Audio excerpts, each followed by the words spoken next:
Assalamualaikum warahmatullahi wabarakatuh. Kami dari kelompok 7 yang beranggotakan Raffi Arahim dengan NIM belakang 048, lalu ada Sandi Rusmawan dengan NIM 067, lalu saya sendiri Riko Ramadan dengan NIM 082. Baik, di sini saya akan menjelaskan kasus membuang sampah ke sungai yang mengakibatkan bencana banjir. Tujuan kampanye di sini mengurangi bencana banjir akibat membuang sampah ke sungai. Target kalian untuk semua masyarakat. Lalu untuk tujuan perilaku untuk membuat masyarakat membuang sampah pada tempat yang sudah disediakan oleh pengurus.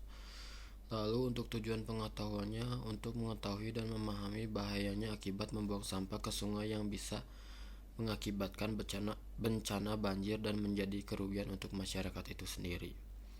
Lalu untuk tujuan keyakinannya, akibat dari membuang sampah sembarangan akan menimbulkan suatu bencana seperti banjir, sarang penyakit, lingkungan menjadi kotor atau kumuh, dan lain-lainnya. Lalu yang selanjutnya untuk perilaku yang diinginkan dan perilaku bersaing. Yang perilaku yang diinginkan ada membuang sampah pada tempatnya atau TPA. Perilaku bersaingnya membuang sampah ke sungai atau sembarangan. Manfaat yang dipersepsikan untuk perilaku yang diinginkan menghindari terjadinya banjir. Untuk perilaku bersaing yaitu lebih praktis membuang sampah. Lalu untuk manfaat lain yang dirasakan untuk perilaku yang diinginkan, lingkungan lebih bersih dan terjaga. Lalu untuk perilaku bersaingnya merasa lingkungan sekitar baik-baik saja. Lalu hambatan yang dirasakan atau biaya untuk perilaku yang diinginkan merasa membuang sampah ke sungai tidak terjadi apa-apa. Untuk perilaku bersaing membuat air meluap sehingga terjadi banjir. Lalu yang kedua, hambatan yang dirasakan atau biaya untuk perilaku yang diinginkan yang harus melakukan kegiatan atau arahan ke masyarakat agar menjaga lingkungan. Lalu untuk perilaku bersaingnya, tercemarnya air sungai menjadi kotor. Lalu persepsi manfaat atau biaya lain yang dirasakan. Untuk perilaku yang diinginkan tidak terjadi banjir dan lingkungan pun menjadi bersih. Lalu perilaku bersaingnya bisa terjadi banjir semakin besar. Lalu untuk yang selanjutnya, perilaku bersaing dan perilaku yang diinginkan. Untuk perilaku yang diinginkan meningkatkan manfaat dan mengurangi biaya hambatan. Untuk perilaku bersaingnya mengurangi manfaat dan meningkatkan biaya dan hambatan juga. Untuk yang pertama ada taktik A, di mana kita melaporkan kepada pihak berwajib agar diberi hukuman. Lalu untuk taktik B, memberikan teguran atau peringatan. Lalu untuk taktik C, melakukan kegiatan kerja bakti setiap minggu sekali. Lalu untuk taktik D, adanya kegiatan penyuluhan tentang terkait pentingnya menjaga kebersihan sungai dan menjaga lingkungannya. Di sini kami mengambil produk tempat sampah atau bisa disebut tong sampah. Di sini saya akan menjelaskan dulu pengertiannya atau tentang tong sampah ini. Melihat sampah yang berserakan tentu membuat kita merasa tidak nyaman. Solusinya adalah membuang sampah ke tempat sampah. Namun jangan sembarangan membuang sampah secara langsung. Di Indonesia memiliki sistem pengolahan yang baik membedakan tempat sampah yang berbeda warnanya. Yang pertama ada tong sampah warna hijau, tempat sampah organik. Sampah inilah yang dijadikan bahan pupuk kompos seperti daun-daunan, bekas sayuran dan lain-lainnya. Adanya tempat ini dapat mempercepat pembuatan kompos karena sudah dipisahkan dengan anorganik maupun B3. Lalu tong sampah warna kuning, tempat sampah non-organik seperti plastik, bekas gelas bekas, air mineral, kemasan jenis-jenis plastiknya. Dengan adanya tempat sampah ini dapat mempermudah pemanfaatannya sebagai kerajinan daur ulang atau didaur ulang di pabrik. Lalu untuk tong sampah warna merah B3 yaitu bahan berbahaya dan beracun seperti beling, kaca gelas, bekas deterjen, obat nyamuk, dan lain-lainnya dengan adanya tempat sampah ini agar tidak membahayakan bagi orang lain.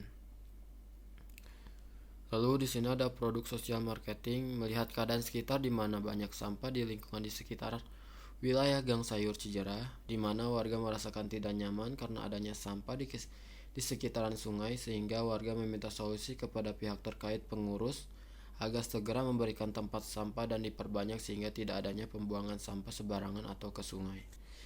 Sekian dari saya, akan dilanjutkan oleh rekan saya. Terima kasih.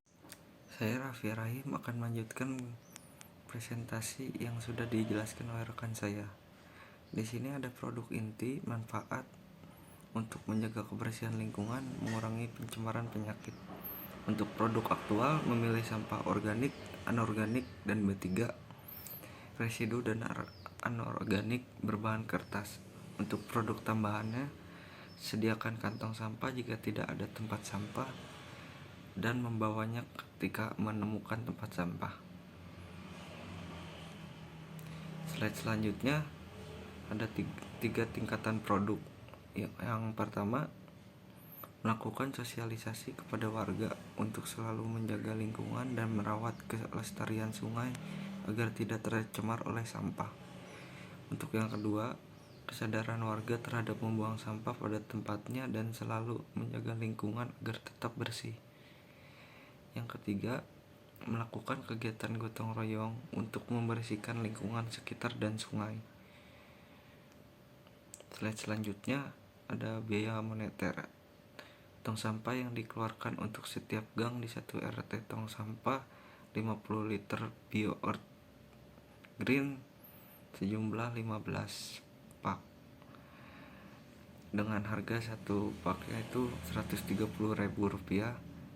Jika ditotalkan menjadi Rp1.950.000. Biaya non moneter, waktu dan tenaga dan pikiran yang dikorbankan untuk memilah sampahnya.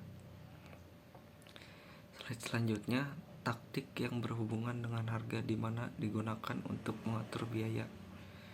Menurunkan biaya moneter dengan memberikan harga promosi, mengurangi harga produk sementara sehingga semua kalangan bisa membeli produk tersebut dan merasakan manfaatnya.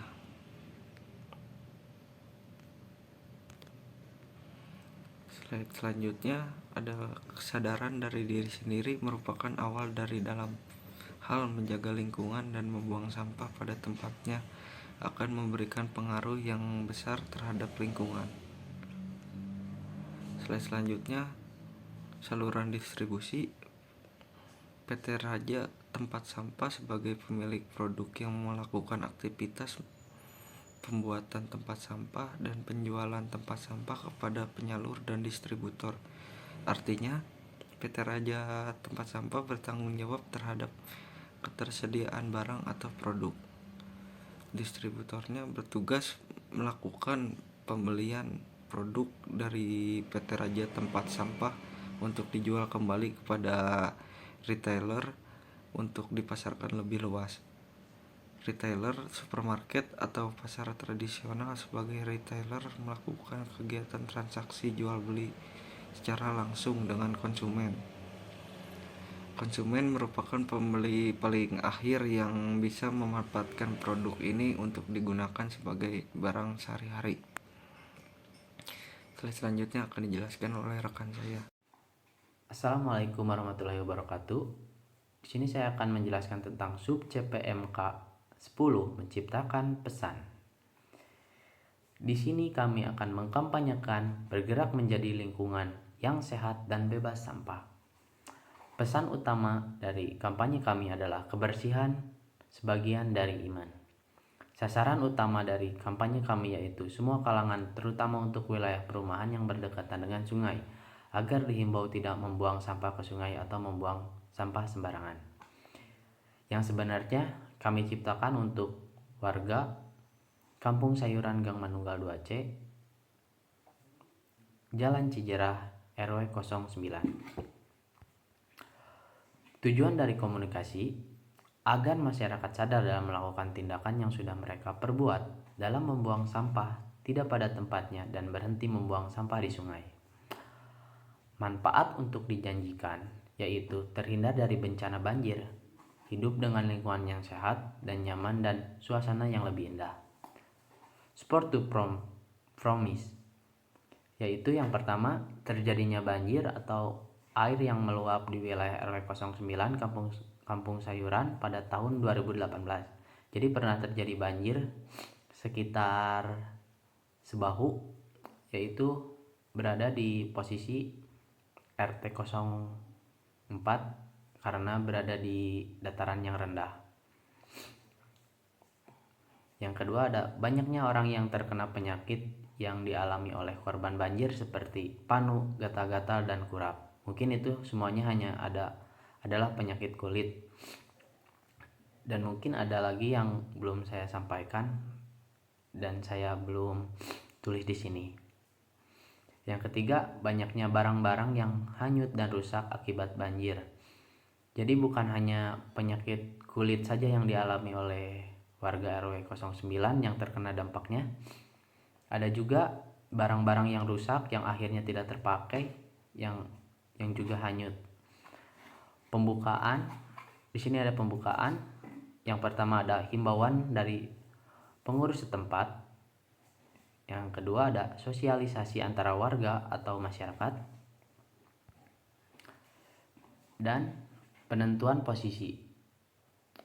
Orang yang tidak mematuhi aturan membuang sampah akan mengakibatkan dampak buruk terhadap orang lain dan lingkungan di sekitar sungai.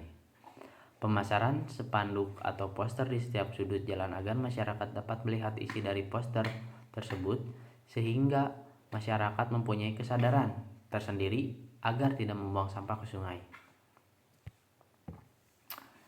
Iklan atau media berbayar dan pengumuman layar publik tak berbayar. Ada luar ruangan atau luar rumah, yaitu kita ada baliho, spanduk, poster, dan papan nama. Siaran yang kami selenggarakan yaitu ada televisi, radio, dan internet. Media cetak yaitu ada koran, majalah, dan majalah. Dan ada direct email, surat edaran kepada masyarakat, dan internet media sosial. Jenis utama media pemasaran sosial yaitu ada hubungan masyarakat, melakukan penyuluhan, acara khusus, dan motivasi dari pengurus untuk menjaga lingkungan di RW 09 Kampung Sayuran. Bahan cetaknya di sini yaitu ada brosur, poster, dan spanduk.